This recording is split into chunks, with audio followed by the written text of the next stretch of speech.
सरस्वती नमः शक्ति साम सदा शिवाय नमः।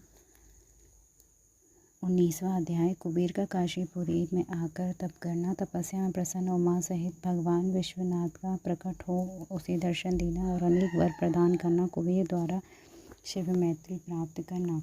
ब्रह्मा जी बोले, पहले के पाद्यकल्प की बात है। मुझ ब्रह्मा के मानस पुत्र पुलस्त्य ने विश्वसा का जन्म हुआ और विश्वसा के पुत्र वैश्रव कुबेर हुए। उन्होंने पूर्व काल में अत्यंत उग्र तपस्या के द्वारा त्रिनेत्रधारी महादेव की आराधना करके विश्वकर्मा की बनाई हुई इस अलकापुरी का उपभोग किया। उस कल्प के व्यतीत हो जाने पर मेघवाहन कल्प आरंभ हुआ। उस समय वह यज्ञदत्त का पुत्र कुबेर के रूप में अत्यंत कठोर तपस्या करने लगा।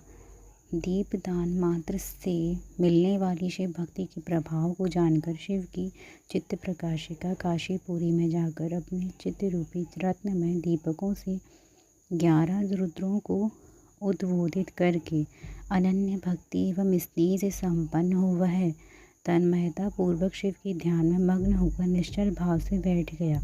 जो शिव से एकता का महान पात्र है, तप रूपी अग्नि से बड़ा हुआ है, काम क्रोध आदि महाविघ्न रूपी पतंगों के आघात से शून्य है, प्राण निरोध रूपी वायु शून्य स्थान में निश्चल भाव से प्रकाशित है, निर्मल दृष्टि के कारण स्वरूप से भी निर्मल है तथा सब धाव रूपी पुष्पों से पूजित है। ऐसे शिवलिंग की प्रतिष्ठा करके वह तक तपस्या में लगा रहा जब तक उसके शरीर से केवल अस्थि और चर्म मात्र ही अवशिष्ट नहीं रह गए। इस प्रकार उसने 10,000 वर्षों तक तपस्या की।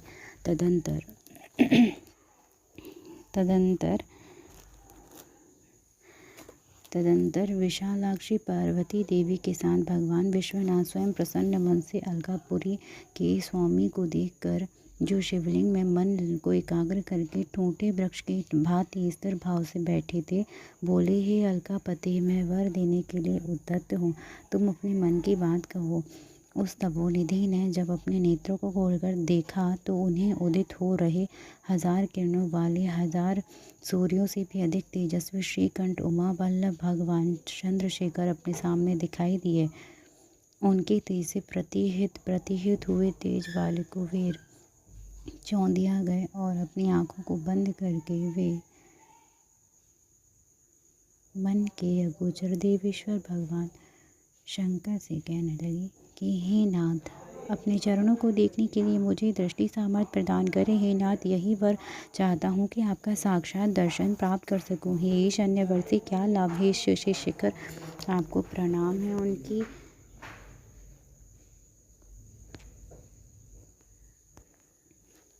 उनकी यह बात सुनकर देवादिदेव उमापति ने अपनी हथेली से उनका स्पर्श करके उन्हें अपनी दर्शन की शक्ति प्रदान की। देखने की शक्ति मिल जाने पर यज्ञदत्त के उस पुत्र ने आंखें खोलकर पहले उमा की ओर देखना आरंभ किया। वह मन ही मन सोचने लगा, भगवान शंकर के समीप वह सर्वांग सुंदरी स्त्री कौन है?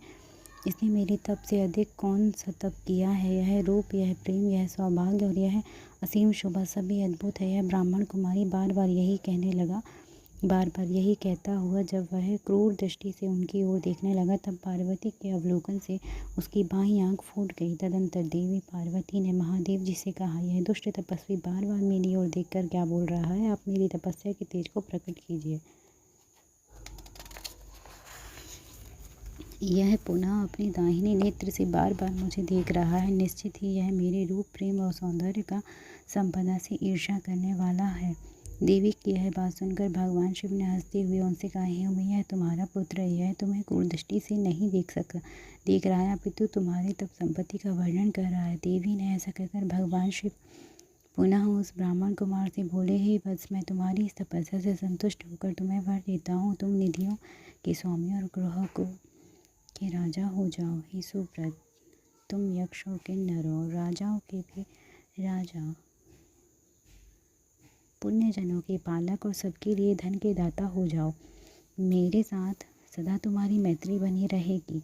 हे मित्र, तुम्हारी प्रीति बढ़ाने के लिए मैं अलका के पास ही रहूँगा, नित्य तुम्हारे निकट निवास करूँगा। हे महाभक्त यज्ञदत्त कुमार, आओ इस उमा देवी के चरणों में प्रसन्न मन से प्रणाम करो, यह तुम्हारी माता है। ब्रह्मा जी बोले, हे नारद, इस प्रकार वर देकर भगवान शिव ने देवी पार्वती से पुनः कहा, हे देवेश्वरी तपस्विनी, पुत्र पर कृपा करो, यह तुम्हारा पुत्र है। भगवान शंकर का यह कथन सुनकर जगदम्बा पार्वती अति प्रसन्न चित्त से उस यज्ञदत्त कुमार से कहने लगी।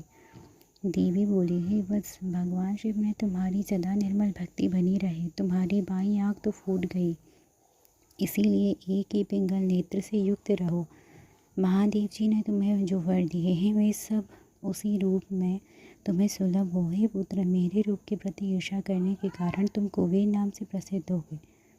इस प्रकार कुबेर को वर देकर भगवान महेश्वर पार्वती देवी के साथ अपने वैशेश्वर नामक धाम में चले गए। इस तरह कुबेर ने भगवान शंकर की मैत्री प्राप्त की और अलकापुरी के पास जो कैलाश पर्वत है वह भगवान शंकर का निवास हो गया। जय जय श्री शिव महापुराणे 19वें अध्याय की जय हो। हर हर महादेव, हर हर महादेव।